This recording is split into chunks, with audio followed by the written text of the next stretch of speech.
महाराष्ट्र राज्य मार्ग परिवहन महामंडळ आणि कामगार कल्याण समिती यांच्या वतीने आयोजित आंतरविभागीय क्रिकेट स्पर्धांना आज कोल्हापुरात उत्साहपूर्ण सुरुवात झाली। संजय घोडावत युनिव्हर्सिटीच्या मैदानावर झालेल्या उद्घाटनानंतर पहिल्याच दिवशी धुळे आणि सोलापूर विभागांनी आपापले सामने जिंकत दमदार असा विजय मिळवला आहे।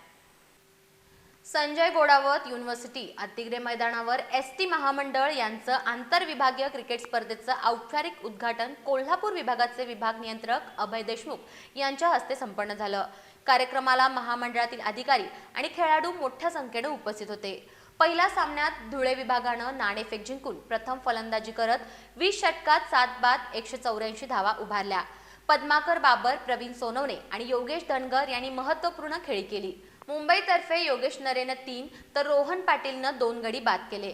उत्तरार्धात मुंबई संघ 6 गडी बाद 135 धावाच करू शकला, त्यामुळे धुळे विभाग 49 धावांनी विजयी ठरला। या सामन्यातील सामनावीर राहुल पवारनं 4 षटकात 3 बळी घेतले।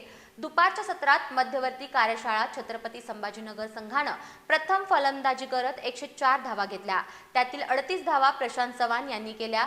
सोलापूरतर्फे अब्दुल शेखनं प्रभावी मारा करत 2 षटकात 3 बळी घेतले। उत्तरार्धात सोलापूर संघानं 12.2 षटकात 107 धावा करत सामना सहज जिंकला। अब्दुल शेख, हर्षद आठवले आणि उमेश पवार यांनी प्रभावी फलंदाजी केली। या सामन्याचा सामनावीर अब्दुल शेख ठरला। या स्पर्धेचं संयोजन कामगार अधिकारी संदीप भोसले आणि त्यांच्या टीमनं केलंय।